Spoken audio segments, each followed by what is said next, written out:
The following is a presentation of the Women's Football Alliance. There are now 12 teams left in the Women's Football Alliance playoffs, and after this weekend, only 6 will remain on the road to Canton.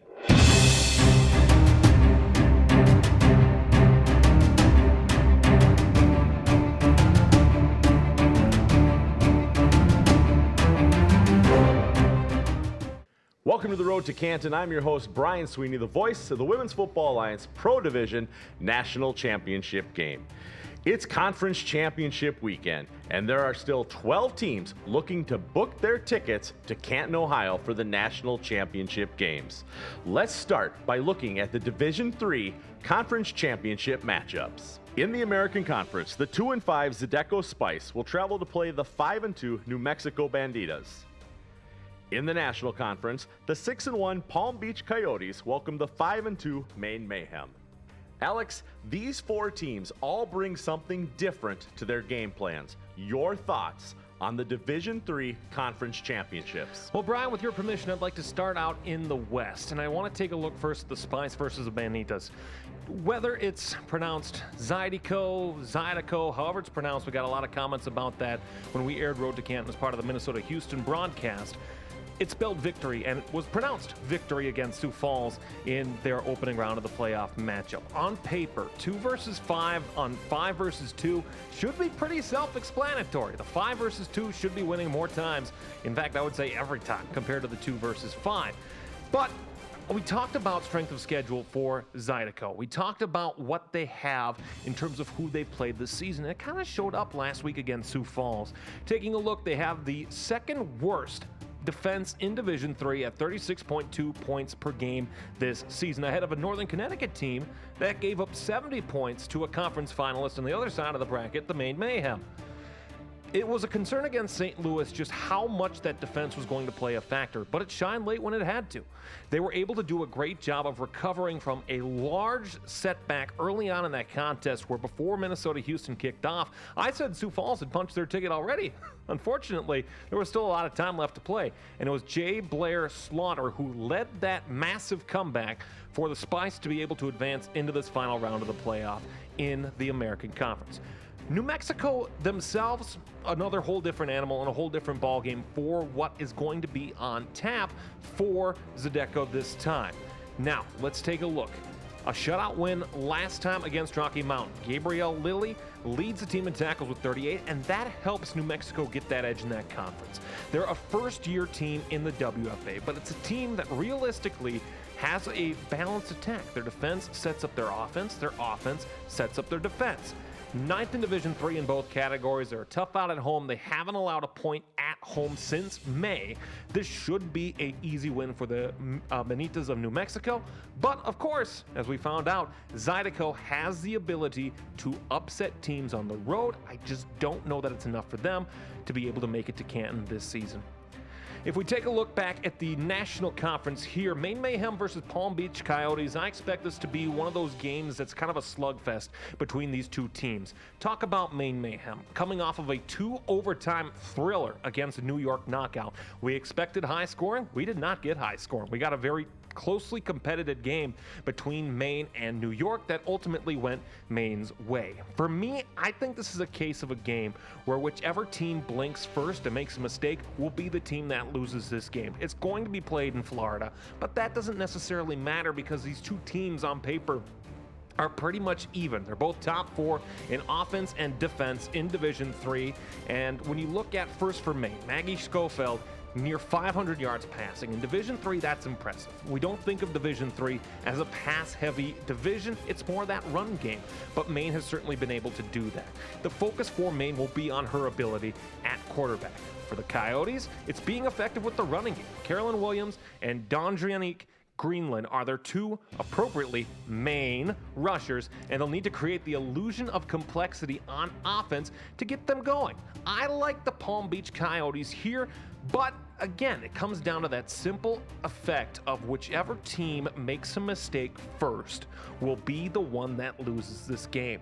You account for travel for Maine. You account for all the things that go into playing on the road in the WFA. And to me, West Palm Beach and the Coyotes have the advantage to be able to qualify to take on New Mexico in the Division III championship in Canton, Ohio.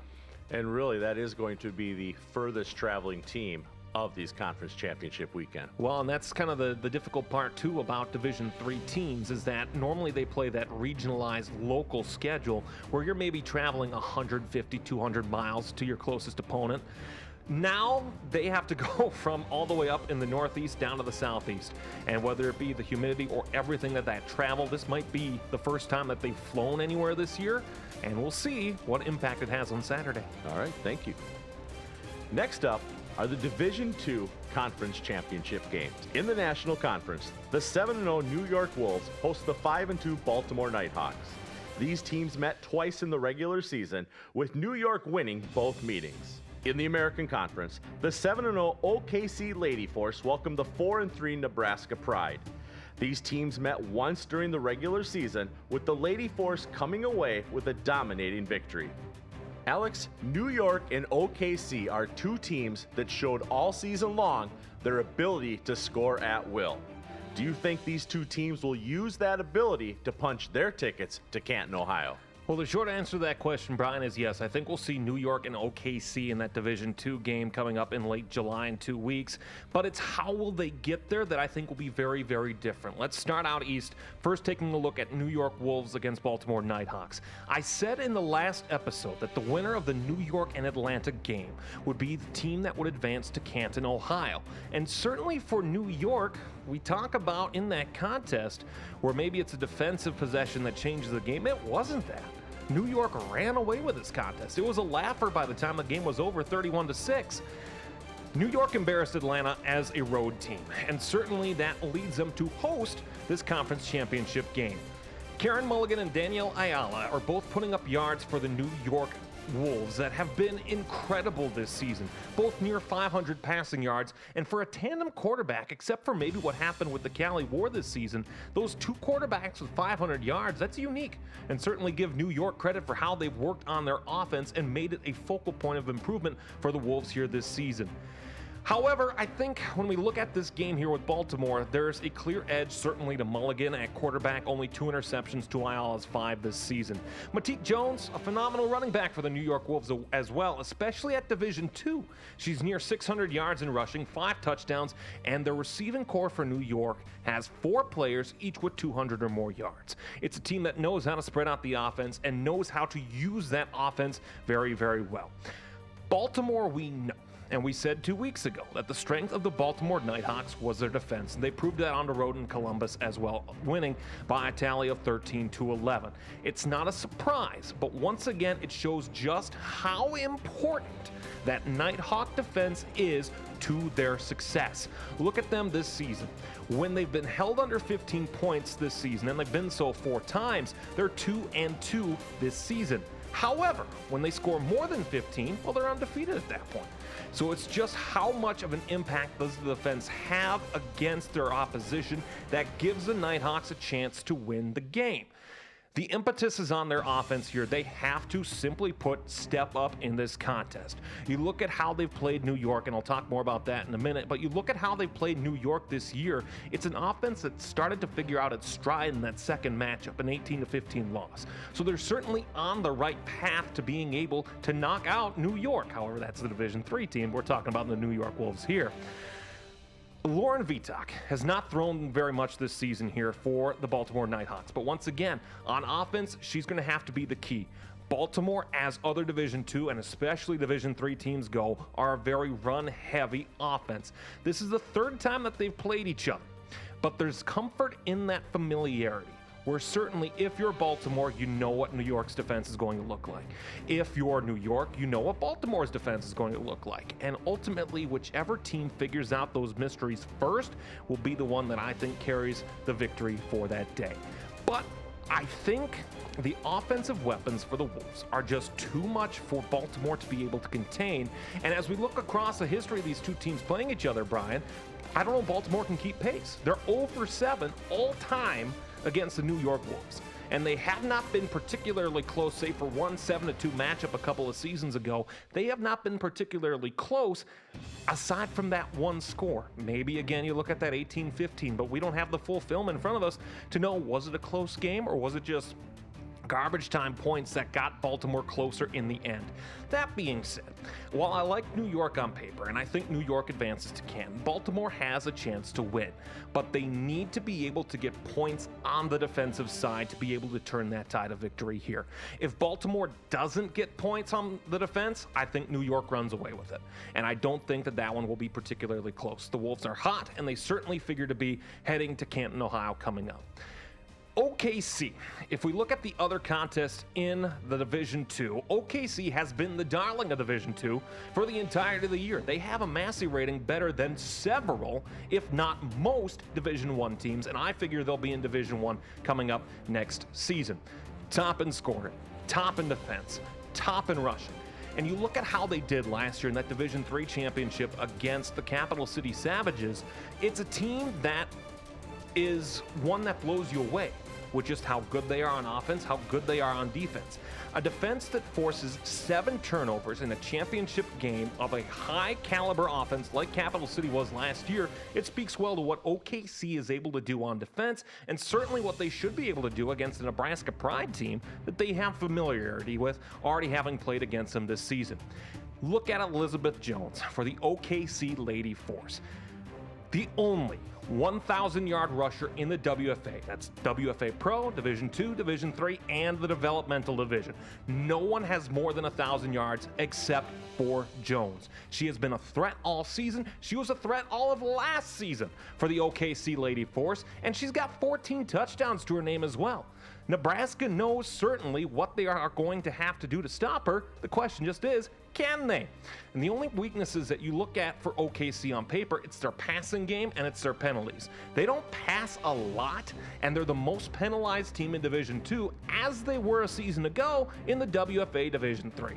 And they have to certainly be able to play clean football throughout this contest against Nebraska, because if there's any team, Brian, as you and I saw this year, if you make mistakes, Nebraska will capitalize on them. But let's look at where Nebraska is on the passing side of things. That's where they have a clear advantage. Nicole Skolnick, excellent All-American quarterback for the Nebraska Pride. She passed the ball 170 times this season. Now, there's only one quarterback in Division II that threw more than her, just 6 times. That, of course, going to a team that's no longer in the playoffs. But compare that to OKC, Sabrina Slatton and Desiree Jeffries. Slatton threw 50 times, Jeffries threw 17 times.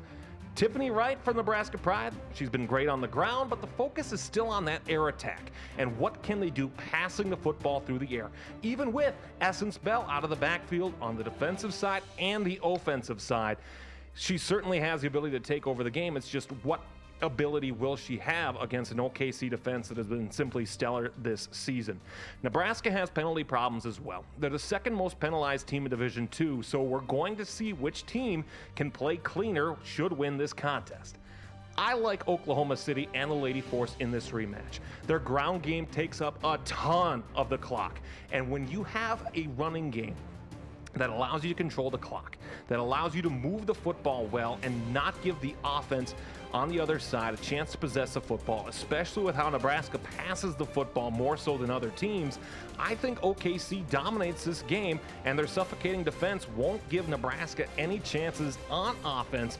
And for the Lady Force, it'll be another trip to Canton, Ohio, coming up in 2 weeks. So do you think New York, let's go back to that game here, do you think they're playing with a chip on their shoulder by not playing in the playoffs last season? I think they have to be. I think that certainly for the teams that they faced in Atlanta and now Baltimore this week, I don't think that it's anything that is their fault. It's just they're playing certainly with that a little bit of extra edge because they feel slighted. And I imagine that for the New York Wolves, the biggest thrill for them is that if they take on OKC or Nebraska in Canton, Ohio in 2 weeks' time, hoisting that championship trophy in front of the WFA, I imagine for the New York Wolves, that is not only going to make their season, but perhaps their existence as a franchise in the WFA.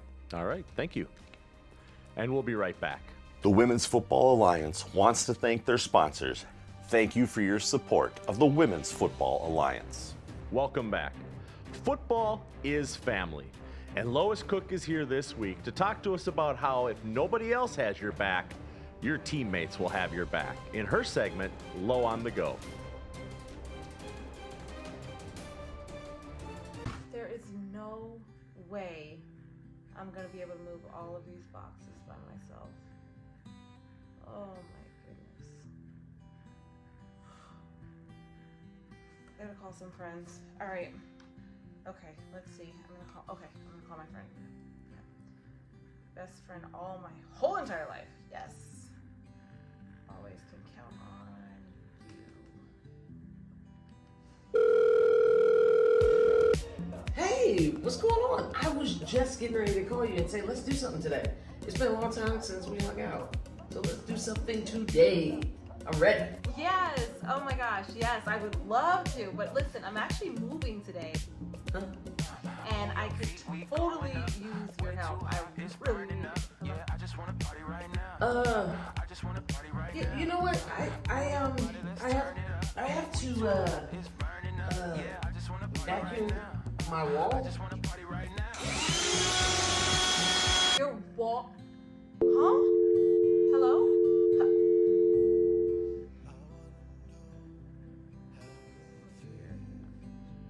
Okay. All right. Let me call someone else. All right.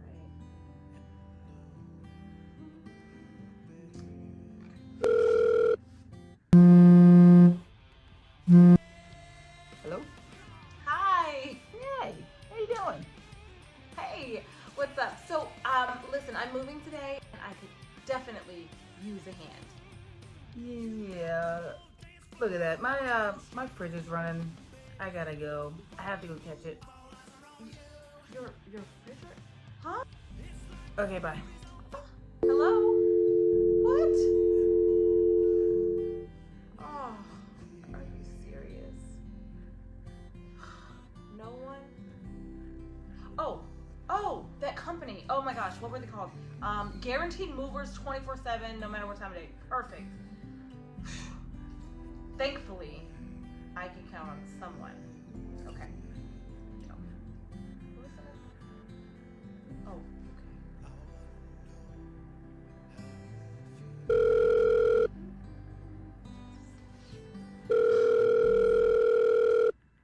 you were getting out of my face.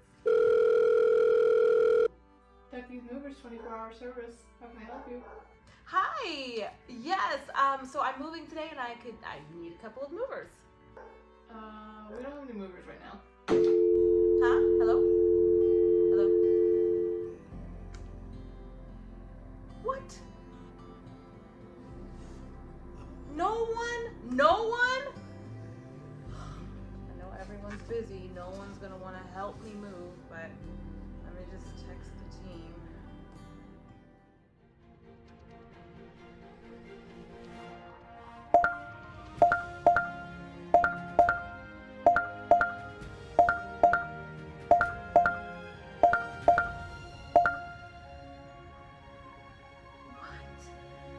Really? Oh my gosh. I love my team. I love my team. Get out of my face. Get out of here. I got help coming. Of the 4 teams in the Pro Division Conference Championships, 3 of them are used to playing in this game. Let's look now at the Pro Division Conference Championship matchups. In the American Conference, the Minnesota Vixen are looking to win their 3rd straight conference championship game, but this will be the first time they are playing this game on the road when they take on the St. Louis Slam. This is the Slam's first time in the Pro Division Conference Championship game, and they have already shut out the Vixen twice this season. Alex, the Vixen have only beaten the Slam once in 8 matchups and never in the city of St. Louis. St. Louis this year has been unstoppable, and this season Minnesota is coming off 2 highly successful games over the Cali War and the Houston Energy. Your thoughts on this game? Well, not just they've never beaten the St. Louis Slam in the city of St. Louis, they've never beaten them in the playoffs. And certainly, let's talk about these 2 teams, because to me, when you look at the 6 games that remain in the WFA in terms of their playoff march on the road to Canton, this is the one that has the most intrigue to me, save for maybe what's going on in the National Conference, but we'll talk about that when we get there. Minnesota and St. Louis, 2 teams very familiar with each other. They played each other 2 times this year. They played each other 2 times last year. They played each other 2 times in 2019, the last full season in which the St. Louis Slam played prior to COVID shutting down 2020, and then of course again in 2021 where they chose not to play. Jamie Gall, quarterback for the St. Louis Slam. We've talked about one of the reasons for St. Louis's success this season has been Jamie Gall's play at quarterback. She's one of just 2 1,000-yard passers in the WFA. The other, of course, Allison Cahill with the Boston Renegades. The defense this season for St. Louis has been their bellwether. It's been successful. They did not give up a point in the regular season, Brian. They also took until the postseason to give up that first point. You look at how they played against Cali. It was a close game. We were watching it on our devices when we were at Minnesota and Houston. We were watching that game and saying, oh, Cali might make a game of this. But as we've seen with St. Louis, games are close until they're not. St. Louis just has the ability to take over the second half of a game and run away with it. And that's exactly what happened against Cali War last week. Take a look at their offense. Jada Humphrey, Taylor Hay, Carrie McMahon continue to do well and continue to pace this offense that opens up other options elsewhere in the receiving core for St. Louis Slam. Some of the other options that we've talked about in the past, they haven't been as prominent, but they're still getting their catches, they're still getting their touchdowns, and they've still been a very effective offense this year for the St. Louis Slam, and it worked, certainly, for their largest point output of the season last time out against the Cali War. I was curious, and I think the entire WFA was curious. When that shutout streak ends, how do they bounce back? Well, the answer's pretty simple. No second half points for the Cali War. I'd say that they bounced back more than well enough and are certainly, once again, red hot going into this matchup against the Minnesota Vixen. It starts with Yandel, their leading tackler, 61 combined, an elite defensive mind at the linebacker position for the St. Louis Slam, and she certainly figures to play a big role against the teams she's familiar with and offensive tackles that she's familiar with in the Minnesota Vixen. Let's take a look at Minnesota each of the last 2 weeks. I said on the broadcast of Minnesota and Houston last week that when St. Louis shut out Minnesota in Minnesota's Week 5 loss, that we did not know if Minnesota was going to be at home again. But you saw how they played in Cali. You saw how they played in Houston. Minnesota with question marks at the beginning of the season, they don't have those question marks anymore. Certainly on the offensive side of the ball. Sarah Roche has emerged. Amanda Dvorak coming back from injury has been phenomenal and certainly figures to have another significant role in this conference championship game in St. Louis. They have played their best football of the season the last 2 weeks. They've done so, Brian, by being simple. Early on in the season, we saw this expansive playbook with fancy plays, deception plays, all these different things that Minnesota had done in the past, but against Cali and against Houston, they kept the playbook simple, and it turned into 2 pretty good wins. Again, field goals, wins, not certainly what Minnesota wants, but it's still a big win at Cali and a big playoff win against a very good Houston Energy team that, again, you could argue probably shouldn't have had to play Minnesota, but may not have fared as well against St. Louis. Either way, we'll never know. Minnesota. The question for me, for the Minnesota Vixen, can they finally get out of their own way against the St. Louis Slam? With the exception of one game, their home game against St. Louis in 2022, Minnesota has shot themselves in the foot way too many times against the St. Louis Slam. Each of the last 3 matchups and every playoff game that they have played against the St. Louis Slam. I didn't normally bring out props this year on the road to Canton, but I want to do so here today. This is my drive chart, and I know it's a baseball scorebook. It's just what I use, don't worry. I want to bring out this drive chart. Minnesota's first drive on the first game, in the first drive of that game, week 5 against St. Louis, you can see that they go all the way, 13 plays. That's pretty impressive. It's a turnover on downs. They had 4 plays from inside of the 1. They couldn't put the ball in the end zone. Take a look to the second half as well. One of their last drives that they had and an opportunity to at least put points on the board. They drove it once again. 13 plays, got inside the 10, turned over the ball on downs. Same case too in week 1 in St. Louis. They had opportunities to take advantage of plays, but they just didn't. And again, let's go back to that playoff matchup in 2019, where again, Minnesota was the better team compared to St. Louis until they kept shooting themselves in the foot. They had every ability to win in the playoffs in 2019 in St. Louis, and they didn't. Let's look at the matchup in St. Louis in 2022, where they started out slow. They had a drive down the field, and they immediately turned the ball over. Taylor Hay turns it into 3 points. They shoot themselves in the foot so many times in St. Louis that until they don't, they're going to be the also-ran in the American Conference this year. Because you know what? Wins matter on the football field. And Minnesota, you've had more than enough times and more than enough ability to beat St. Louis, and you haven't. Now is the time, if you want to finally put the critics away and finally say, we are better than St. Louis, go to St. Louis, beat them in St. Louis, and then we can finally have that conversation end. However, let's take a look at this on paper. To me, I think St. Louis wins this contest. Not necessarily because Minnesota can't get out of their own way, but because St. Louis's drive for 5 has been going on for 5 years now. And I think this is the time where they finally put themselves in a position to advance to Canton, Ohio, to make it on the national stage on ESPN2, and show the world that the best football team in the city of St. Louis is the St. Louis Slam. You know, I got to let everybody know, our cups, they're empty, they're fake. You're lucky I was ready to douse you with the water, cool you down a little bit there. But I completely understand what you're saying, and you're not wrong. Minnesota, we've watched them over and over again go into St. Louis, play at home against St. Louis. And last year, when we won that game against St. Louis at home, that was the proverbial monkey off the back. And now you have to take it one more step and go into St. Louis and get a victory there. Well, and again, it comes down to the fact that, I mean, we look at the last couple of games that they played in St. Louis, again, that playoff loss. They had all sorts of chances, but then just couldn't put the football in the end zone until it was too late. You look at, again, the game, the much maligned game where the lights got turned off and they wouldn't turn the lights on and was called after 3 quarters. You know what? You had 45 minutes to put points on the board. And especially, too, we talked about that opening drive where they turned it over in a good position for St. Louis to take advantage of points off of the turnover there by the Taylor Hay field goal. And then you look at again earlier on this year, simple drives, but once again, Aaron Kelly's worst game as quarterback for the Minnesota Vixen. And St. Louis, for whatever reason, there's just this stigma around it. You beat them at home, you beat them at home one time. It's not going away until you beat them on the road. Thank you. Tickets are now on sale for the Women's Football Alliance National Championship Weekend.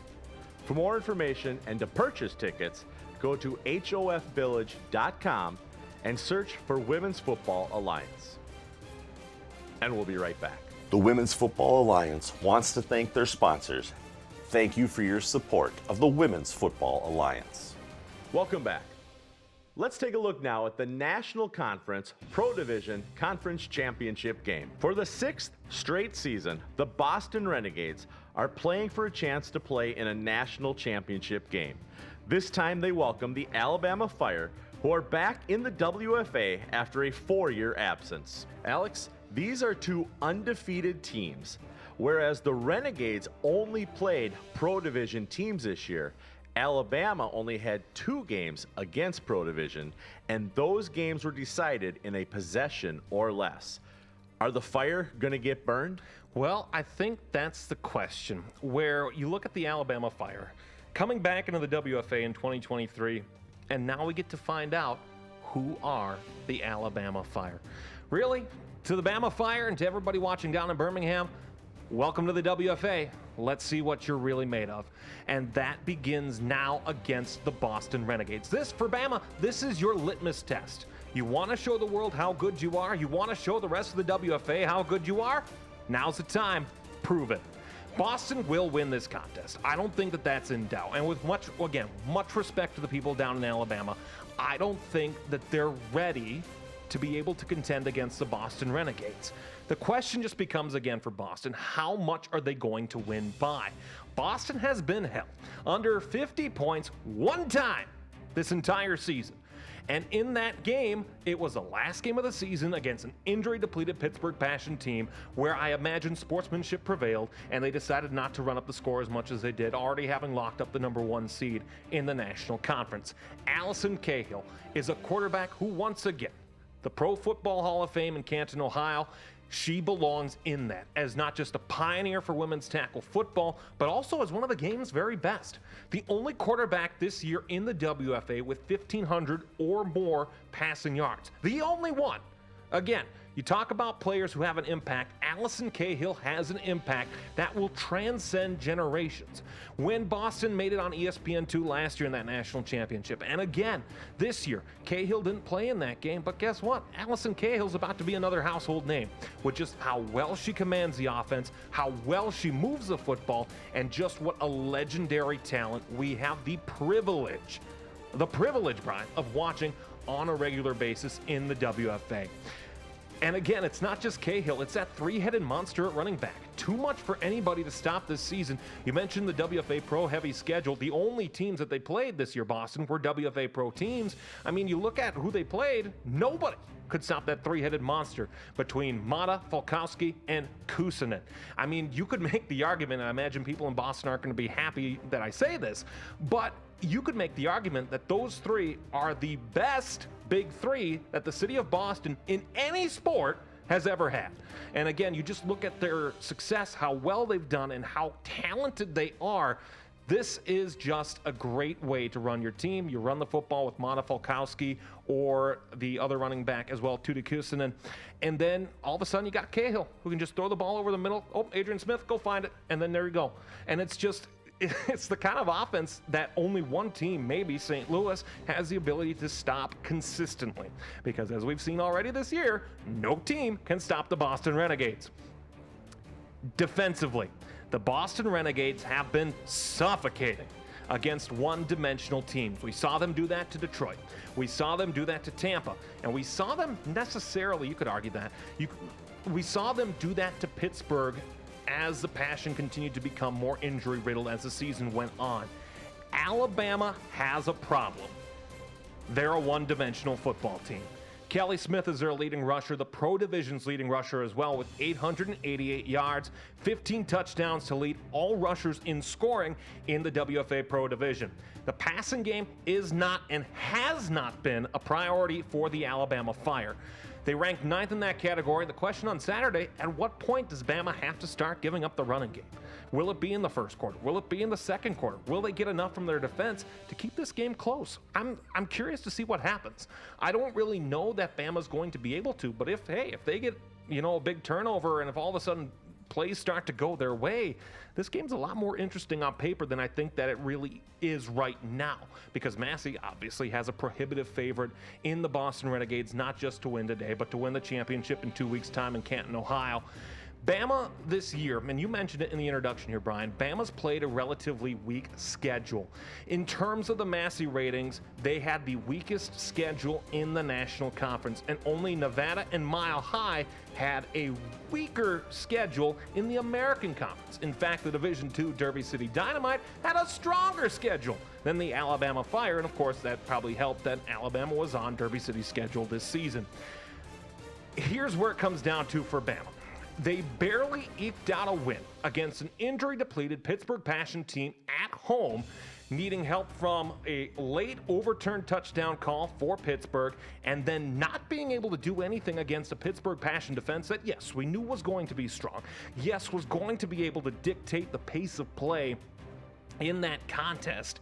But Alabama, we expected more offensively out of them. We expected more from Kelly Smith. We expected more from the quarterback. We expected a high-flying offense. In an article in 2021 written in an Alabama newspaper and publication, head coach of the Alabama Fire said, "This is an exceptional team to watch and a lot of exciting offensive plays. We didn't see that in the playoffs against the Pittsburgh Passion. They're going to need to have it against the Boston Renegades, and they're going to need a very big stop. We'll have a full idea. Where are the Bama Fire in their first year back in the WFA after this conference championship game? And Brian, my thought, and I imagine you probably feel the same way, my thought is the answer to that question, as many teams in the WFA have found out so far, can they come close to Boston? The answer again is a resounding no. So, John Johnson, head coach of the Renegades, and we've joked over the seasons. I've been very fortunate to get to talk to him in 2018 in Atlanta, Georgia, in 2019 in Colorado School of Mines, and then obviously now the last couple seasons down in Canton, Ohio. Is it his coaching or is it his players? Well, that's the ultimate question. I mean, I've had an opportunity to talk to Coach Johnson as well. One of the, my goodness, the absolute most kind individuals you could possibly find in the football world ever. That's John Johnson. He's just a nice, polite, excellent coach who's well regarded among his peers and among everybody. And I think that if you have, it's like I teach middle school, right? And it's when you have a good teacher, your students become good as well. Good students do not necessarily a great teacher make. And so I think that it's a combination between the two. I think John Johnson, who has a resume that long precedes him himself, and we'll talk about that more probably in Canton, Ohio on ESPN2, but he has that reputation. And then the players that he recruits as well, these are some of the top athletes in the country, and especially in the Northeast. You take a look at what they've done. It's just a program that when you find success at this level, it continues to perpetuate itself. And the question has been asked already this season once again.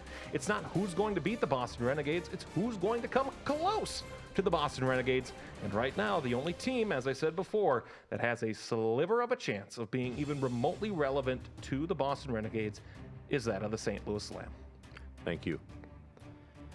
The road to Canton is getting narrower as 12 teams battle for 6 positions across 3 divisions and one last stop before the road to Canton ends. Next time, we will preview all 3 national championship games. For Lois Cook and Alex Wested, I'm Brian Sweeney, and we'll see you next time on the road to Canton.